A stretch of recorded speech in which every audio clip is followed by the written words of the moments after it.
Лора Тасси, дети войны.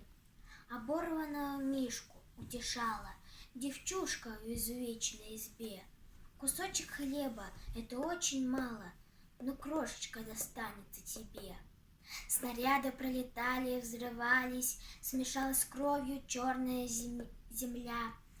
Была семья, был дом, теперь остались совсем одни на свете ты и я. А за деревней рощица дымилась, поражена чудовищным огнем, и смерть вокруг летала злой птицей, бедой нежданно приходила в дом. Ты слышишь, Миш, я сильная, не плачу, и мне дадут на фронте автомат. Я отомщу за то, что слезы прячу, за то, что наши сосенки горят. Но в тишине свистели пули звонко, зловещий отблеск полыхнул в окне. И выбежала из дому девчонка. Ой, Мишка, Мишка, как же страшно мне! Молчание, ни голоса не слышно.